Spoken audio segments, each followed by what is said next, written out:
yo, fouette à yo. Girl, je veux te parler, veux-tu m'écouter?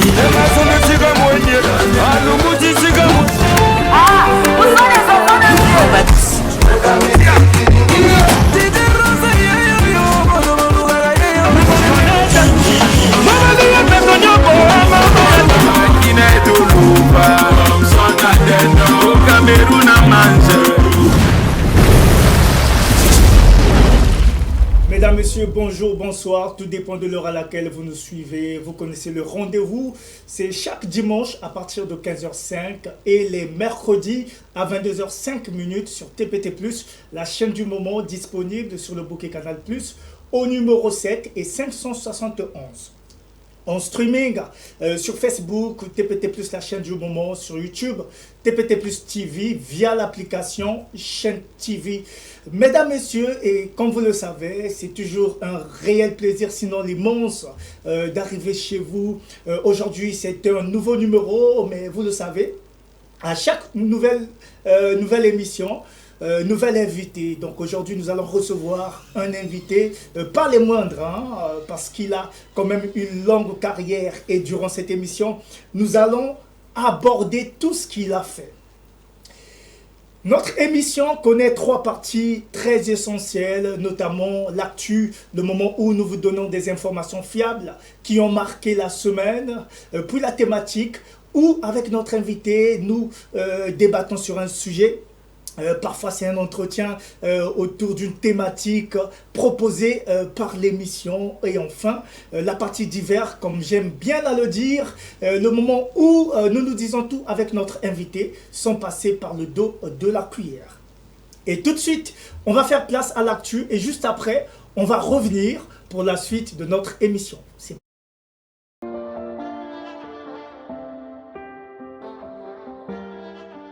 Bienvenue sur l'actu 242 de ce dimanche 1er février 2026. Notre actu du jour est consacré aux sorties. L'un des meilleurs duos de la République du Congo, Luxboy, nous dévoile le cover et la date de sortie de son prochain clip le jour tout. Le 20 février est la date retenue. Rendez-vous sur YouTube et les plateformes de téléchargement légal.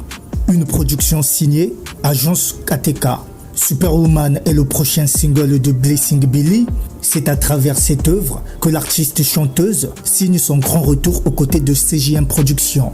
Bioman Badman rend hommage au regretté chanteur beatmaker Malache à travers une chanson dans laquelle il a repris ses lyrics.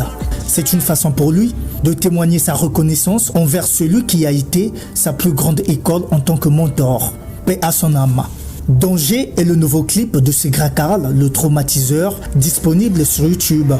Rap Queen est le nouveau clip de l'artiste rappeuse DCB. Son visualiseur est déjà disponible sur YouTube. 4 mois après la sortie de son album Afrongoli, la reine de Makwa revient dans l'actualité avec GSO, l'acronyme de Général Serge Oboa, disponible sur YouTube. Bébé s'en va est le nouveau clip du Rossignol Singila, disponible sur toutes les plateformes de téléchargement légal. Titi la meuf à part rend disponible son nouveau single Mbamina sur YouTube. Enfin, le match de gala entre les hommes de médias, entrepreneurs, entreprises de la place et managers versus artistes, disque jockey, influenceurs, créateurs de contenu, infographes, photographes et réalisateurs aura lieu ce dimanche 8 février 2026 au stade Koglokopa à Pointe-Noire, une production de Global Concept Agency. C'était tout pour l'actu de ce numéro. Chers TPTistes, voilà donc l'actu qui a marqué la semaine. À présent, vous le savez, c'est le sujet du jour. La musique traditionnelle est un ensemble de musiques liées à la culture, une religion ou une région. Transmise oralement de génération en génération, utilisant des instruments typiques et des rythmes souvent liés à des danses folkloriques. Tandis que la musique urbaine désigne un ensemble de genres musicaux, rap, R&B, hip-hop, pop urbaine, afrobeat, issus de la culture afro-américaine depuis les années 80. Alors, la musique tradimoderne trouve son origine dans la fusion amorcé principalement dans les années 90, entre les rythmes danse et instruments folkloriques ancestraux d'Afrique, notamment tambour, balafon et j'en passe. Et des sonorités modernes, analysées, sinon appliquées, guitare, synthétiseur. Ce style musical, mêlant rythmes ancestraux et sonorités actuelles, valorise l'identité culturelle, alors que la musique urbaine est issue de la culture citadine et de la modernité technologique. Musique tradimoderne congolaise, impact et défis face à la musique urbaine est la thématique de ce numéro d'émission. Et, chers téléspectateurs, pour évoquer la question et comprendre les enjeux, Durandal, El Maestro, il est chanteur, interprète, auteur, compositeur, ancien rappeur. On va dire rappeur parce qu'il demeure rappeur. Voilà, rappeur hip-hop. Aujourd'hui, traditionnaliste de la musique tradimoderne. Bonjour Durandal. Bonjour, M. Coman. Bienvenue sur Musique Arc-en-Ciel. Avec très plaisir, merci vraiment. Nous sommes très heureux de vous recevoir. Je vous dis que vous êtes le premier artiste de la musique tradimoderne qui passe sur ce plateau. Moi, c'est enchanté. Je l'ai remarqué souvent dans beaucoup d'émissions. Je suis le premier artiste qui ose quand même. D'accord. Alors, vous allez très bien. Vous êtes rentré d'un pays depuis un moment. Aujourd'hui, vous êtes une star de la musique tradimoderne. On va en parler en long et en large. Mais avant, comment se porte la musique tradimoderne au Congo? Bon, ça ne se porte pas trop bien parce que déjà, comme tu l'as dit, je suis le premier artiste à venir à cette émission. Par contre, nous sommes très nombreux à le faire. Souvent, il y a un complexe. Oui. Ceux qui le font avant, ceux qui ont l'habitude de le faire, ne pensent pas que c'est des artistes qui peuvent marquer leur pas dans l'urbanisme. Ils sont restés dans les coins, souvent dans les campagnes, des mariages, comme je l'ai dit, okay, dans les hommages des veillées. Bon, c'est ça un peu la difficulté déjà, Mathieu. Ok. La musique tradimoderne joue quel rôle dans les fêtes, sinon dans la société? Bon, c'est déjà, moi je pense que la musique tradimoderne dans la société, ça joue un grand rôle. Ça montre l'identité personnelle des acteurs qui sont présents. Ça fait la fierté de l'ethnie que vous représentez. Et puis, c'est, comme on dit, c'est quelque chose de personnel, d'individualité, quoi. Donc, quand tu le fais, tout ce qui invite les artistes, ça marque quand même quelque chose qui n'est pas du copier-coller. Okay. Par contre, dans d'autres styles de musique, déjà au Congo, on sait que bon, on en a écouté, on en a vu, c'est carrément ça ressemble à quelqu'un, à celui-là et tout. Alors, dans la musique tradimoderne, c'est vraiment l'impact personnel. Est-ce que la musique tradimoderne peut être jouée dans des cérémonies mystiques, comme la musique traditionnelle elle-même? Oui, mais la musique tradimoderne, c'est un plus que chaque génération emmène pour ne pas que l'ancienne... pour ne pas que la tradition disparaisse. Okay. Donc, on ne renie pas la tradition. Ça doit être joué. Déjà, quand on fait des prestations, moi, personnellement, quand je chante, je sens la présence des ancêtres. C'est vrai ça? Je rentre dans une dimension... C'est vrai que vous sentez la présence des ancêtres? Oui, puisque je les invoque, je les appelle. Parce que même quand tu chantes, tu sais, beaucoup de gens n'ont pas la facilité de chanter leurs chansons dans les concerts, c'est-à-dire reproduire ce qu'ils ont chanté au studio. Okay. Même dans les coupés décalés, ils viennent, ils chantent autre chose. Or, nous, dans la tradition, quand tu es concentré, tu chantes textuellement. Et tu as encore des nouvelles chansons qui arrivent selon les sons de la guitare.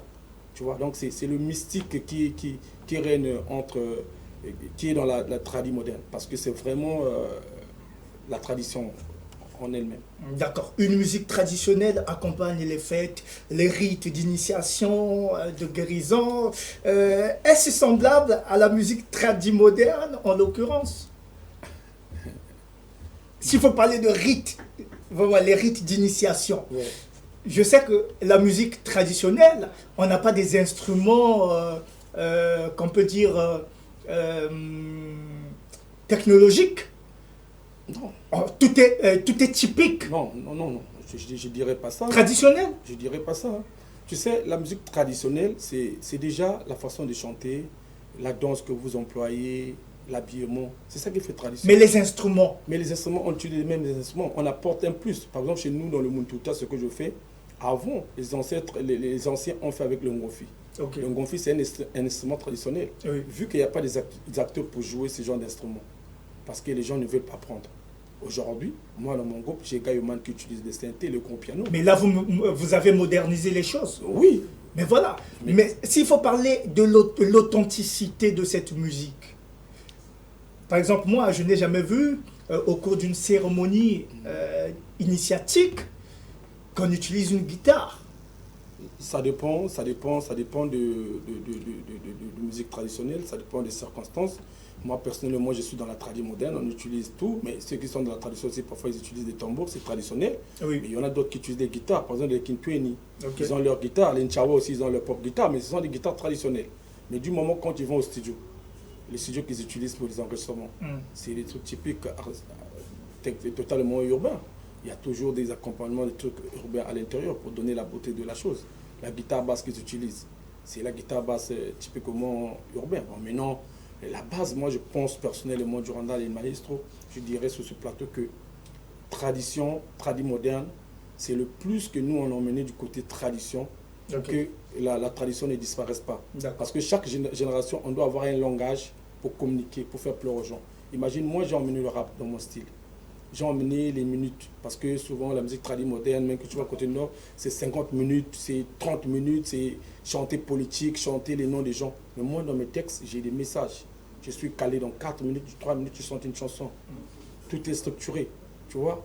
Et il y a un peu du rap, il y a un peu le côté comédie, tout ça. Ça demande même qu'il y ait de la place dans les boîtes de nuit, dans les milieux urbains, parce que ça, quand tu écoutes, tu sais que ça, c'est un plus que les garçons ont mené dans ce style de musique. Voilà. D'accord, vous avez parlé de l'apport que vous avez pu faire dans cette musique traditionnelle qui devient moderne, sinon moderne. Est-ce que la démarche qui constitue à intégrer des instruments modernes et des influences extérieures, on va parler de l'Occident, n'a pas dénaturalisé cette musique? Bon, dénaturalisé, on dirait quelque part, mais déjà si tu le fais, tu as apporté ce que tu as apporté, si l'image est traditionnelle, le message que tu passes, déjà tu chantes en langue. Tu vois déjà, le patois il est là, ça, on ne dénature pas la langue maternelle. Hein. Quand tu as chanté avec la langue maternelle, ça montre que tu viens de quelque part. La danse que vous dansez, ce n'est pas la danse typiquement urbaine, c'est la danse. Donc, ça, c'est le côté. Mais non, c'est qu'on a apporté, comme je ne cesse de le dire, que chaque génération a sa réalité. Chaque génération a une façon de communiquer. Si on gardait, la tradition ne doit pas être figée. Ce n'est pas un musée, la tradition. La tradition, c'est quelque chose qui est transmis. Et quand on vous a transmis, il faut améliorer, il faut apporter un plus pour que ça ne disparaisse pas. Tout héritage, c'est comme ça. Donc, nous, c'est qu'on a apporté, ce que nous, on apporte, que ce soit du côté du nord du pays, du côté de la Bouenza, le pôle et tout, c'est qu'on a apporté. C'est pour avoir la facilité de communiquer dans cette génération et attirer plus des mélomanes, voilà, et garder en fait l'identité culturelle de nos ancêtres. Voilà. Super.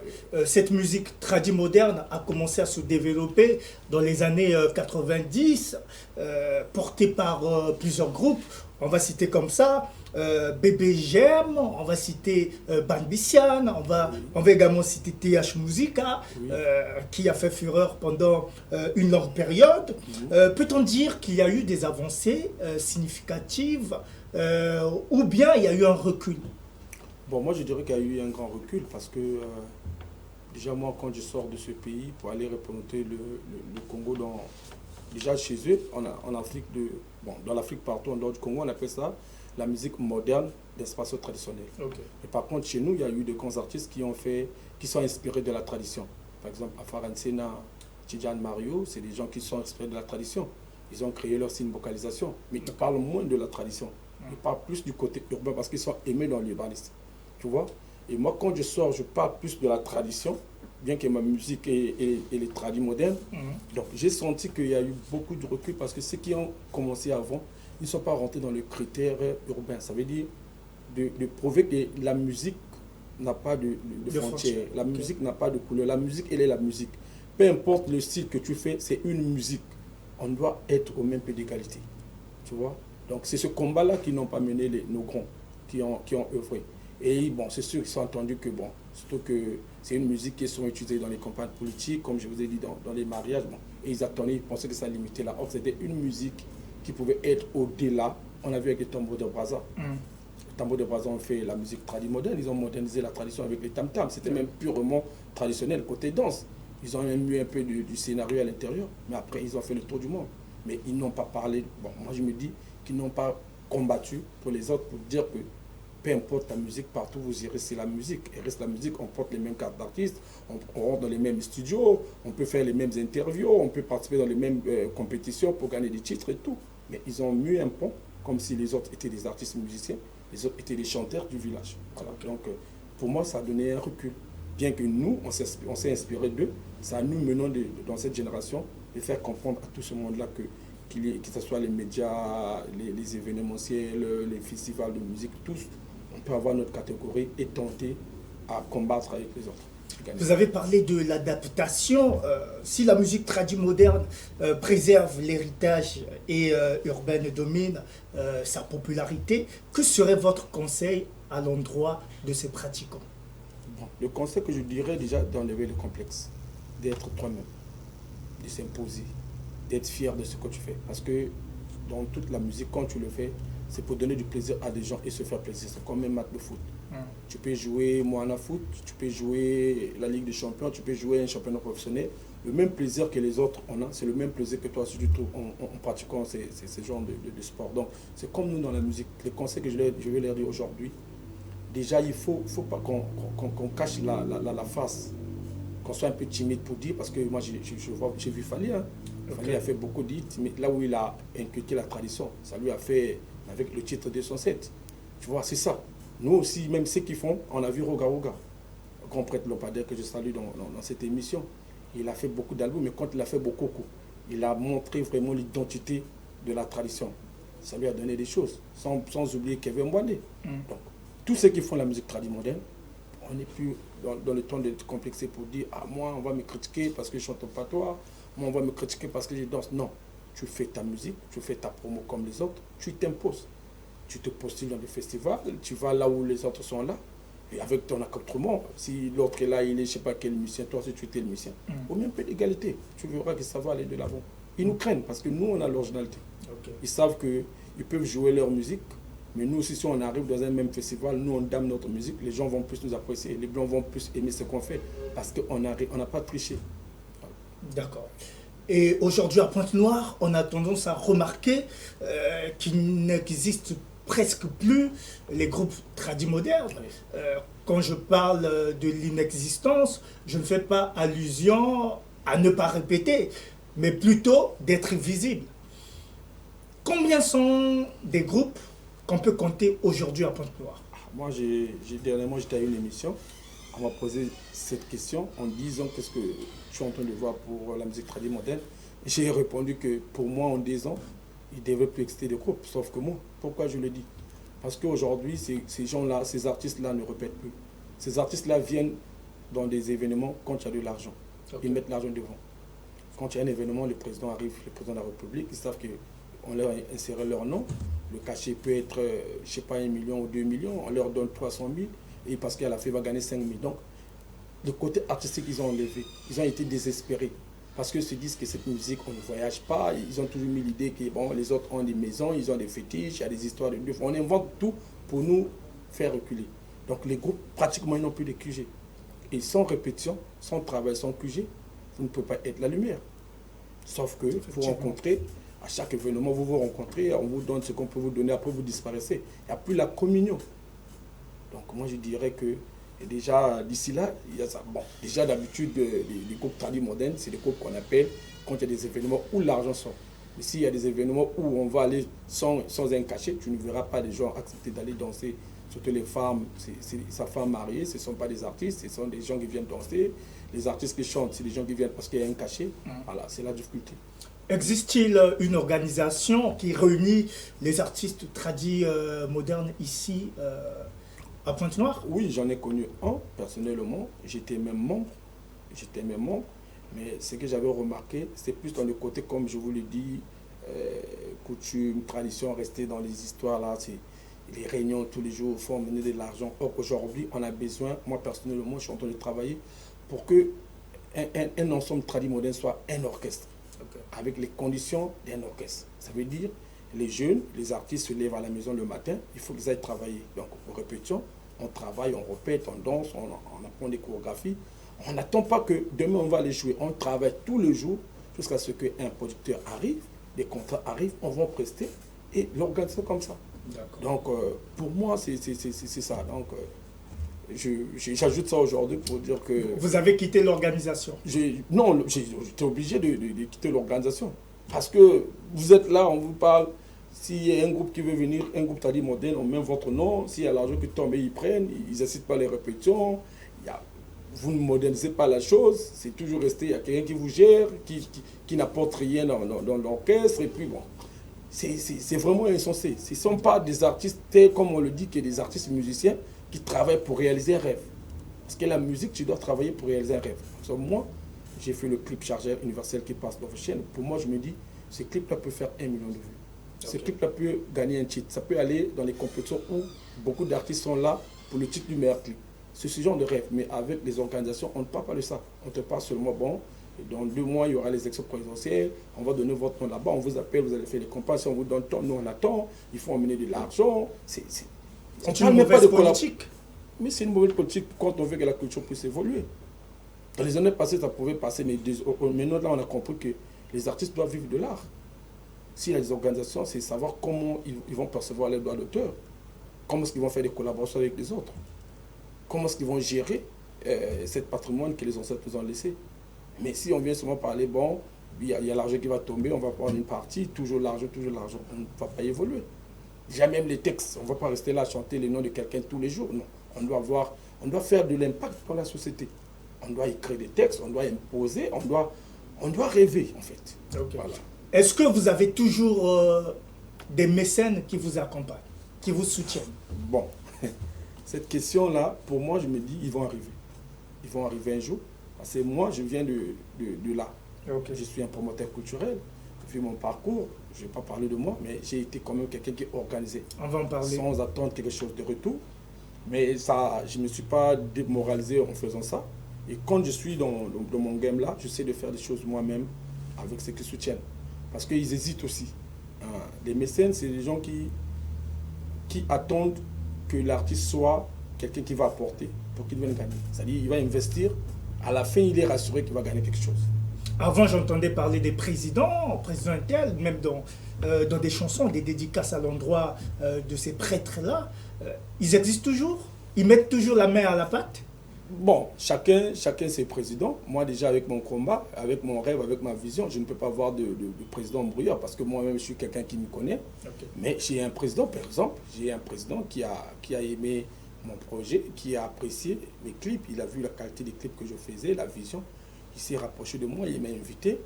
Il m'a dit, je veux que tu travailles, je vais payer pour ta promotion afin qu'on te connaisse partout. Et à partir de là, tu pourras faire des concerts partout dans le monde. Et il est en train de le faire. Il a soutenu mon voyage en Guinée, il a soutenu mon carnaval, il est en train de soutenir ma promotion. Même là, si ce n'est pas des gens de mauvaise volonté, je devais avoir un clip qui passe sur Trace depuis août. Mais on a payé de l'argent à une mauvaise personne. Un mauvais personnage qui prétend être l'homme qu'il faut. Malheureusement, il a eu peut-être des soucis. Je ne le condamne pas, c'est le Congo. On est devenu un peu trop malhonnête par rapport à avant. Voilà, donc ça fait 6 mois qu'on attend, ça ne passe pas, il est en train de nous rembourser petit à petit. Donc on a changé de système, de stratégie pour que le clip passe dans toutes les chaînes internationales et nationales. On y travaille. En RDC, ça passe comment? Ça, je vais aller d'ici là, je crois la semaine prochaine, je vais aller en RDC. On nous a monté le plan de diffusion avec Dan Tonichi qui travaille, un manager, et le président Obama. C'est le président Obama, pasteur Obama Mukala, c'est un homme de Dieu que je salue. Vraiment merci pour toutes ces actions de grâce. Ça contribue à l'évolution de tout un orchestre staff master que je détiens. Donc je vais aller d'ici la semaine prochaine pour aller payer moi-même parce qu'il a voulu que j'aille moi-même payer avec reçu pour éviter qu'on tombe encore sur ce genre de personnes qui prennent de l'argent et mettent dans le passé. Nous, les artistes de tradit moderne, on ne nous respecte pas, quoi. On nous trouve des bon, ça, c'est ceux qui ne connaissent pas l'importance des artistes. Qu'à cela ne tienne, ça va marcher. Oui, ça marche. À Kinshasa, ça va marcher. Okay, il n'y a pas de problème. On pourrait échanger à la fin de l'émission. Pour ça, il n'y a pas de problème. Alors, on va parler de vous. Vous avez été rappeur. D'accord, on va en parler. Je suis toujours un rappeur. Oui, vous êtes toujours. Ouais. Vous êtes rappeur, mais vous évoluez dans un autre contexte à présent. Ouais. Ok.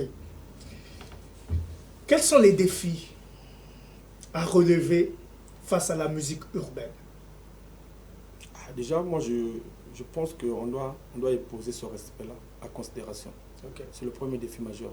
Si les autres qui font la musique urbaine nous considèrent comme des artistes comme eux, avec des mêmes potentiels, des mêmes énergies, non, tout va marcher. Ils nous bloquent. Tu vas aller à un festival ou une fête ou une cérémonie de musique, tu vas remarquer que s'ils remarquent qu'il y a un artiste de musique traditionnelle moderne qui est là, ils vont te caler, ils vont te touffer, ils vont te demander au DJ. C'est comme si on n'était pas de musiciens. Et à la fin, quand tu prestes, tu n'es pas tous. On va dire parce que c'est la musique traditionnelle, mais c'est une musique. Voilà, donc le défi est imposer le respect, leur demander la considération. Et je pense que nous sommes des frères, ça va aller de l'avant. D'accord. Vous débutez le rap en 1993 aux côtés de Charlemagne, oui. Avec le groupe NAC. Oui. NAC. NIC. Là, c'est en anglais maintenant. Bon, à l'époque, on disait NIC. Parce que quand on parle de NAC, les doyens ne vont pas se souvenir. D'accord. J'ai dit NAC avant. Donc, voilà. NIC en anglais. Super. Vous sortez l'album Shona Crow, qui veut tout simplement dire en français. À l'époque, on disait c'est la femme qui pleure, je crois. La femme qui pleure. Oui, c'est ça. Ah, ok. C'était composé par Arthur Bray MC et Charlemagne. On était dans le staff en tant que des artistes qui venaient, comme on dit à l'époque. Aujourd'hui, on devait dire les enfants, mais on était déjà dans le mouvement. Ah, c'est Nokro, c'est pas Now, c'est Nokro. Ok, ouais. D'accord. Après cela, je pense que c'était en 1994 que vous l'avez sorti. L'album Shinoko? Oui. Oui, c'était oui, 95. 95. Ouais, vous êtes sûr? 95. Fin 94, 95, mais ça, ouais. Et puis, vous avez quitté le groupe? Ou le groupe s'est éteint? Bon, le groupe s'est pas éteint à l'époque. Il y avait une autre réalité. Tu sais que notre leader Charlemagne, il est handicapé déjà. Okay.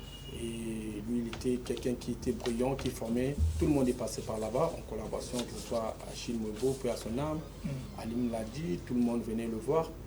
Mais la vision était que, vu son état, je pense que sa maman, Lembokolo Rosalie, qui était notre productrice, n'avait pas peut-être la vision qu'un jour on sorte de vue cette... je dirais en bon français, quel mot que je vais utiliser? Cet opus? Non, peut-être pas opus. C'est-à-dire, le leader, vu ce qu'il entourait, il sentait qu'autour de Charlemagne, les gens venaient seulement pour un intérêt. Parce que lui, il est physiquement... voilà. Donc, après, il y a eu des situations. Bon, nous, on était très chaud aussi. Nous, on voulait déjà impacter. Bon, tu sais que quand tu es dans un groupe, le groupe a des lois. Donc, même quand tu veux composer, on t'interdit de faire certaines choses. Nous, on était très jeunes.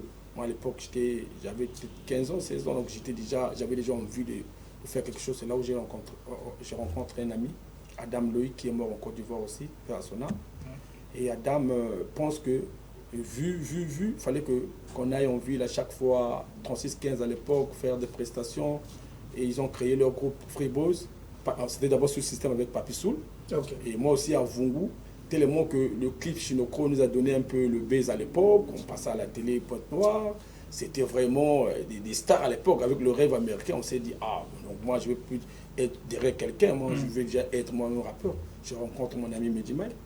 On fait ATR Power. Et 2 ans après, ça change suprême. Et voilà comment on est allé à Libreville en 2000 après le concours de la francophonie.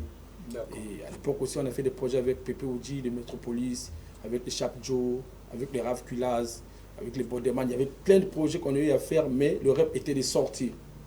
Voilà comment on est sorti. On a fait l'aventure précoce en 2000. Avec le groupe Suprême. Là, vous avez aussi quitté? Oui, là, ça n'a pas marché. Je suis revenu. Je lui ai laissé là-bas. Okay. Je suis revenu, on était à 3, il y avait Inebra, elle est encore ici, elle fait plus de la musique. Moi, je suis revenu et moi aussi, j'ai abandonné. J'ai jeté l'éponge jusqu'en 2015. Donc 15 ans après, je réapparais en tant que promoteur culturel. Ah oui, et il faut signifier que c'était le premier groupe de Vungu. Oui, Ça, oui, dans oui, l'arrondissement Suprême, numéro 3 Tchétché. Dans l'arrondissement 3 Tchétché, Suprême, c'était l'un des premiers groupes. Moi, je suis l'un des premiers rappeurs, bien qu'il y en avait. Parce que même Adam, lui, était à Vungu, mais il travaillait plus à Fuchs. Le groupe Free Boys, sous le système, était plus en ville. Donc nous, on représentait Tchétché. Parce qu'à l'époque, il y avait Sharp Joe qui était à Luangili, Ransumo 4, il y avait ceux qui étaient en ville, les logistiques, les Pussy Injection, tu vois, les anciens groupes. Nous, on travaillait comme ça. Donc chaque arrondissement avec leur grand leader. Donc il y avait beaucoup de rappeurs. Nous, on était déjà là parce qu'on faisait des émissions, on passait à la télé, on était plus professionnels que les autres. D'accord. En 1999, vous êtes finaliste au concours de la francophonie. Dans quelle ambiance ça s'est passé? Ah, à l'époque, c'était déjà... Je regrette que, comme on dit, dans toute chose que tu vas faire, il faut avoir quelqu'un pour te coacher. Un père ou un grand frère qui va t'orienter. Nous, personnellement, on a manqué ce quelqu'un-là. On avait Yaya Noé, mais c'était pas trop ça. Donc déjà, à l'époque, tout s'est passé en ville, tout s'est passé au CCF. Mais on ne savait pas la considération du CCF. À l'époque, tu pouvais lire gratuitement, tu pouvais te postuler, mais nous, on n'aimait pas lire. Nous, on était ces moments-là à créer des conflits, jouer le gangster américain. Quand tu es rappeur, tu es bon, tu frimes, toi. C'était la frime. On reculait. Rêver les États-Unis. Voilà. Et quand il y a eu la guerre de 97 et la guerre civile, les rappeurs de Brazzaville sont venus ici. Là où on a rencontré les Lichtim Brigade, où était les Lismus, directeur du cabinet du ministre que je salue. Il y avait les man d'Abalakwag, donc il y avait l'ambiance. Et lauréat qui revenait de Brazza, quand ils arrivent au CCF de Pointe-Noire, ils sentent que les jeunes ne venaient pas autour du CCF, lire, découvrir, postuler, tout ça. C'est là où ils organisent la francophonie qui passe au Club 7. Là où est la citronnelle aujourd'hui. Il y avait une grande salle là-bas, le cinéma où on jouait. On a presté pas mal de groupes. On est allé en finale avec la chanson Sommet du leader. Et un autre groupe nous a débattu, c'était aussi un groupe de Vungu, maximum. Ils ont pris le trophée. Après, ils sont partis à l'étranger. Un artiste est déjà décédé. Deux artistes. Non, un artiste. Après, c'est Bébé Mortel dans notre groupe. Voilà. Donc, IT est mort. Juste. J'implore vraiment paix à son âme. C'est des amis avec qui on a. Voilà. Donc, c'est comme ça. Donc, c'était une très belle ambiance. Et voilà. Okay. C'est des souvenirs. Ça reste des souvenirs. Reste des souvenirs. Super. Vous êtes de retour au Congo en 2001. Oui. C'est cela. Et en 2015, vous devenez producteur. D'étouffement, réunissant procureur, Chaleur et Cardinal Paco, puis d'autres jusqu'en 2018. En 2019, vous faites une tournée dans la Bouenza. En avril 2020, vous décidez de faire un comeback en tant que chanteur. Pourquoi avoir laissé la production musicale? Bon, déjà, la production musicale, c'est que j'implore aujourd'hui, les artistes ne respectent pas les clauses. Et souvent, les producteurs aussi, quand ils viennent, on se dit, bon, ils sont... Déjà, un producteur, quand il vient produire un jeune, il ne voit pas l'argent, il ne voit pas l'avenir. Il se dit, bon, j'apporte, il va améliorer un jour. Donc, il finance. Et pour l'artiste, il se dit, c'est quelqu'un là parce qu'il veut le buzz, je le dédicace, donc on avance. Mais une fois qu'il y a un projet concret qui arrive, quand il y a de l'argent qui arrive, l'artiste ne respecte plus les clauses. Et j'ai fait du bénévolat, j'ai soutenu beaucoup d'artistes de Montouta, leur ai inculqué mon expérience encore à Libreville, parce qu'à Libreville, c'est là où réellement je découvre la musique traditionnelle moderne. Parce qu'avant que je ne voyage, nous, c'était la musique du village, hein. On voyait, bon, bien que nous, on avait des gens, le papa au quartier, de Mokosongoma qui jouait, qu'on pouvait suivre, mais quand je vais à Libreville, j'ai rencontré les Raboun, les Mauvaises Haleines, les Jazz, c'est des artistes qui te font du rap avec la tradition. Ils te chantaient la tradition et le clip c'est traditionnel et on les soutenait.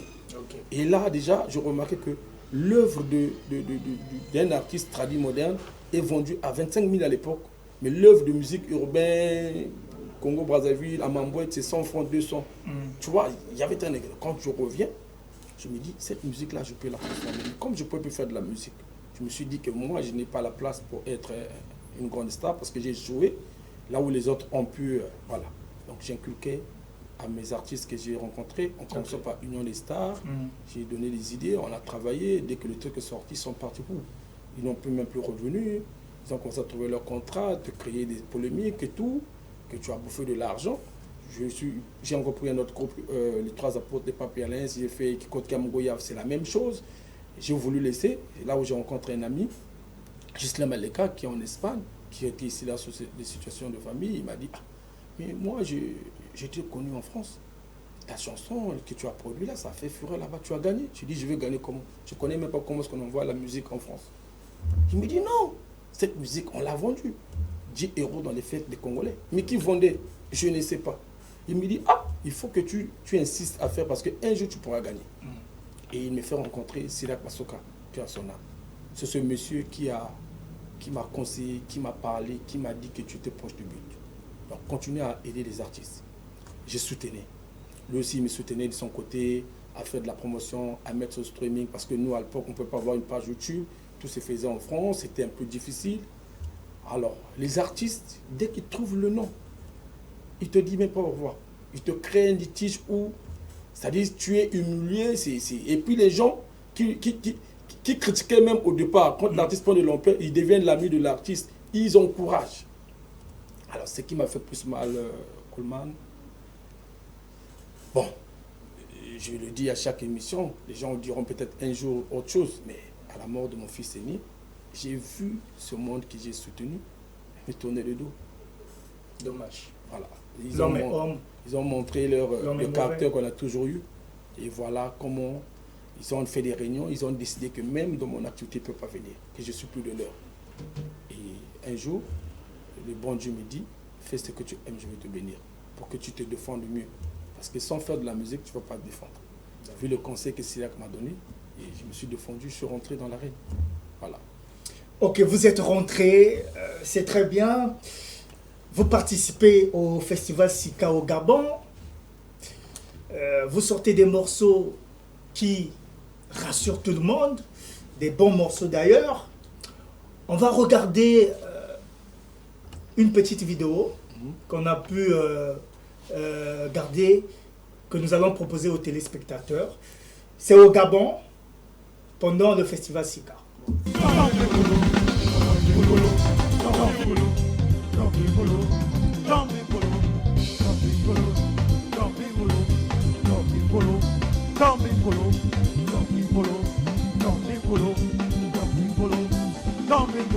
L'Africain de la diaspora, Atange Kwenda, il faut que Futuka, la Kutunga, Kuyizika Kuala, c'est ça qui est la vérité. Atange Kwenda, Atange Kwenda, Fonge Futuka, na Kutunga Kuala. On a vu les gens danser, c'était des Gabonais ou des Congolais résidant au Gabon. Malheureusement, ces jours-là, ça a plu. Les frères congolais n'ont pas pu arriver. Okay. D'autres qui étaient là, ils ne sont pas prononcés, c'est à la fin qu'ils venaient me dire à l'oreille que je suis congolais. Voilà, la réalité du Gabon, c'est ça. Okay. Mais c'était des gens qui étaient présents, des Africains, des Africains. Ils ont soutenu, ils ont apprécié. Super. On va parler du trophée que vous aviez remporté. C'est le trophée Sika. Ça s'est passé en Guinée équatoriale. Non, vous pouvez tenir, il n'y a pas de problème. Je pensais que tu vous pouvez le, non, vous pouvez le soulever. Voilà. D'accord, moi je pourrais le toucher bien après. Ah, okay. Voilà, prix du public. C'est sur quelle base on vous a remis ce trophée? Sur la prestation, la base c'est la prestation live. Parce que Sika, il y a beaucoup de catégories. Déjà au départ, avant que vous partiez, vous êtes nominé dans une compétition de meilleure musique moderne d'espace traditionnel. D'où vous donnez vos chansons, chacun donne sa chanson et la chanson rentre en compétition avant même que le festival puisse commencer. Où on vote 100 francs, tu peux voter 10 fois, 20 fois pour donner la force aussi aux organisateurs parce que tout se passe comme ça se passe, okay. Donc c'est leur voilà. Et pour montrer tes fans. Donc déjà, avant que vous partez, la compétition commence par le voting. Okay. Et une fois que vous arrivez, la même chanson qui est en voting, il faut la répéter avec d'autres musiciens qui ne sont pas les vôtres. Parce qu'il faut impacter dans un milieu où vous ne vivez pas, où on ne vous connaît pas. Donc, je suis arrivé, j'avais ma chanson Tiaka, où j'ai honoré les ancêtres, et j'ai répété, on a fait les lives. Donc, chacun de vous a 7 minutes, donc le temps de communiquer. On va voir comment est-ce que tu domines la scène, tu joues avec l'orchestre, le respect des mesures, la chanson, tout ça. Et tout le monde, en dehors de vos votings, vous passez là. D'accord. Voilà, donc je suis passé là, j'ai dominé tout le monde, on m'a donné ce prix qui est très important très pour important le Congo-Brazzaville. Voilà. Pas seulement pour vous, mais pour le Congo-Brazzaville. Puisque la compétition, vous représentez même le pays. Vous ne chantez pas là-bas en tant que Durandal individuellement, en tant que nominé du Congo-Brazzaville. Les autres aussi, ils représentent leur pays. C'est devant les consulats, les ambassadeurs. Madame l'ambassadeur était là, son excellence, Madame Galoy, vraiment qui est venue me soutenir avec ses collaborateurs du travail. Non, il m'a motivé, c'est une maman bien, je salue dans cette émission. Que Dieu lui accorde voilà, plus. On a son image à l'écran. On a aussi le DD, sinon la DD des Arts et Lettres de Pointe-Noire, que vous êtes allé voir après en audience. Oui. Elle vous a bien reçu? Oui, tout le monde m'a bien reçu. J'ai commencé par le haut sommet, au ministère de l'Industrie culturelle. Non, si j'ai commencé par Pointe-Noire, parce que vous êtes basé à Pointe-Noire. Bon, elle-même, elle veut qu'on commence toujours par le haut sommet. Parce que c'est politique aussi. Hein. Ok, donc, ici on ne fait pas politique. Non, mais Madame la DD Jancy Mikia, que je salue, c'est une femme très forte, qui aime bien la culture. Comme nous, elle est en train de mener un grand combat. Ce combat-là, c'est de faire passer ceux qui ont le mérite, ceux qui ont le travail, parce que souvent dans notre pays, d'autres ont les mérites des autres, ceux qui méritent ne gagnent pas ceux qui gagnent, mais elle est là pour les conseils. Et c'était une fierté de lui emmener le trophée et de s'échanger. Je pense que l'avenir nous réserve beaucoup de surprises. Ok, il y a également le DIRCAB. Le boss. Voilà, là on va chez le boss, DIRCAB de la ministre de la Culture. Non, là c'est... non, ça c'est le BCDA, d'accord, voilà, le DIRCAB de... voilà, le directeur de cabinet. Ouais. Pour l'information aussi à mes fans, et cette surprise, ces rencontres-là m'a permis de toucher mon petit salaire de droit d'auteur. Je pense que ça va augmenter, c'est déjà bien, je suis sur la bonne voie. Je ne peux que dire merci à toute l'équipe de la BCDA. Voilà. D'accord. Et là on parle du bureau de droit d'auteur, hein, BCDA, le BCDA Pointe-Noire, voilà, vous y étiez, il vous a encouragé de continuer à bien faire. Oui, il m'a demandé de dire aussi aux autres de passer eux-mêmes. D'accord. Les artistes doivent aller eux-mêmes, s'inscrire, et puis mouiller le maillot, et ça viendra. Le peu déjà, c'est déjà bien. Parce qu'ils n'oublient pas les gens, même dans les cas de maladie. Quand tu as enregistré, ils te viennent en aide. J'ai vu pour Achille, ils ont beaucoup fait. Même si les gens racontent ce qu'ils peuvent raconter, vraiment, quand même, ils ont fait quelque chose. C'est déjà bien. Avant de clore notre émission, on va regarder cette vidéo. C'est la partie qui est souvent réservée comme étant pour nos artistes. Donc on va regarder cette première vidéo.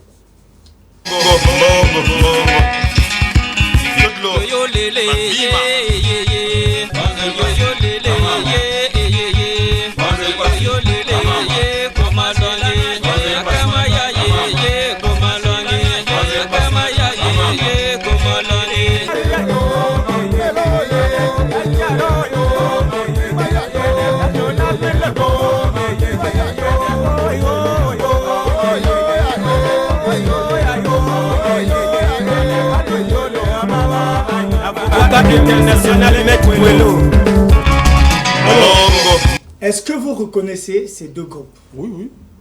Ce sont des grands groupes du Congo-Brazzaville. Quels sont leurs noms et puis comment vous les définissez? Le premier clip qui est passé Mbongo, c'était H. Nous, on l'appelle en jargon du quartier de Songanzila. C'est le monsieur qui a osé avec toutes les caprices de la culture, venir ici à Pointe-Noire pendant plus de 6 mois, à créer le rythme de Moïkuta. Parce que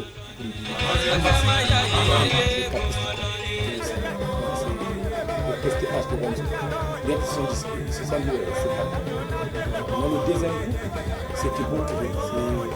Malheureusement, on ne parle pas de papianistes, sinon ce groupe a été, ça a commencé avec le leader comme Papialens, qui est un grand, quand souvent l'histoire oublie, c'est lui qui a emmené le Ngwasuma, c'est-à-dire le rythmique tout avec animateur, avec ambiance chaud.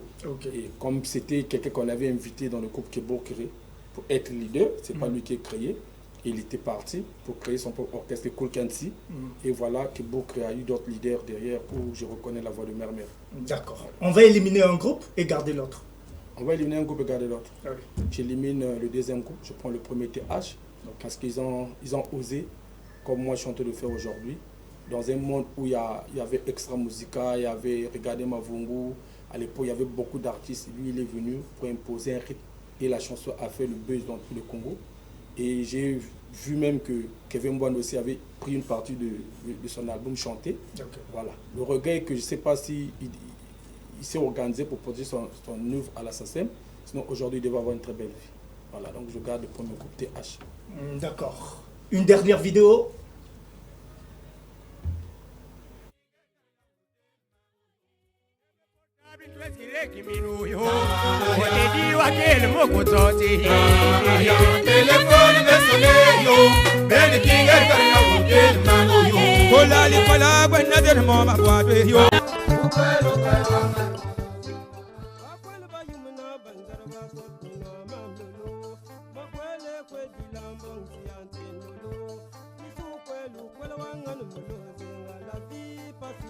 Meneur d'homme, c'est parmi les seuls leaders de la première génération qui est resté jusqu'à aujourd'hui à tenir bon.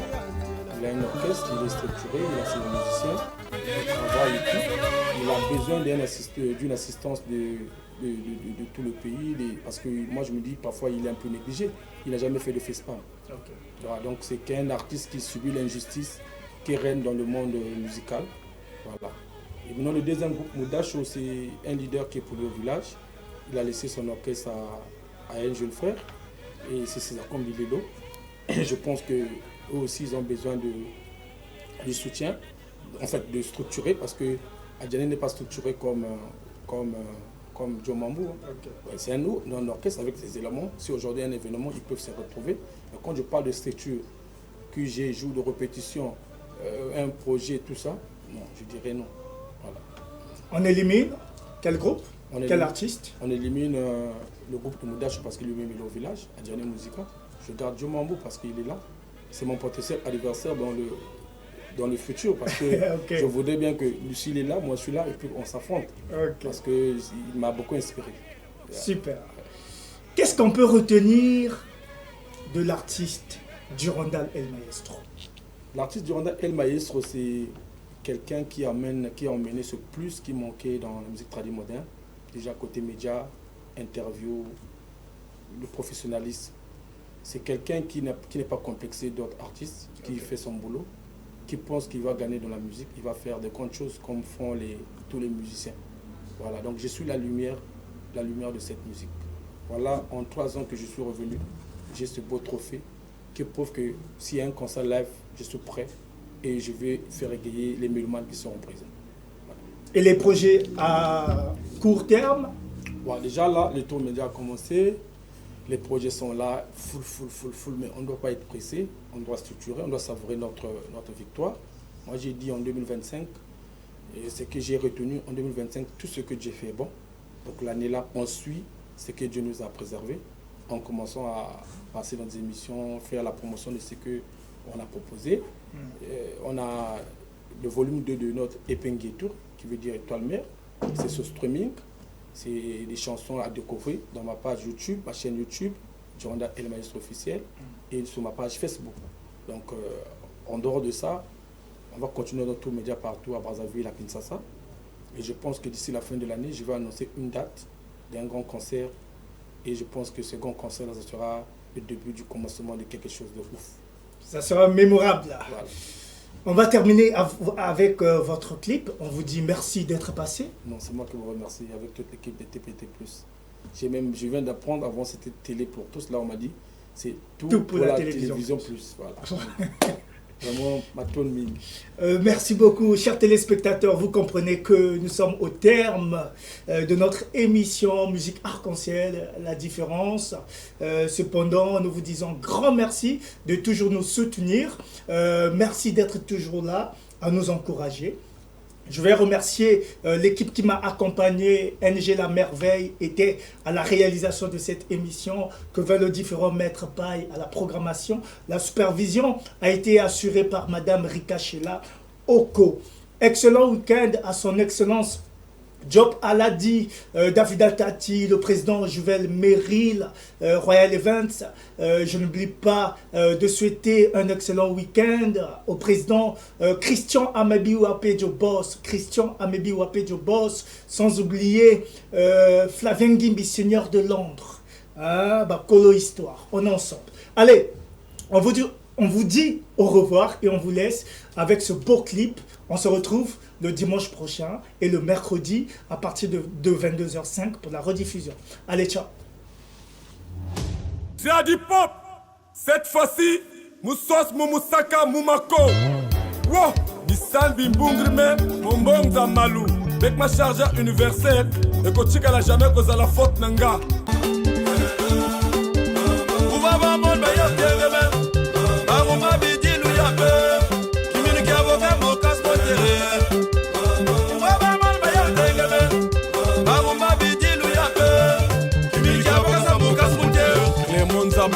Souviens Kinziala, Singa, Oyuk Tibangur Wasaputo, Ukwe Nunzo, Mitekolo Nabankaktekolo, La Tutumina Pitpiti, Mayaoundé. Fouette ayo, fouette ayo. Girl, je veux te parler, veux-tu m'écouter?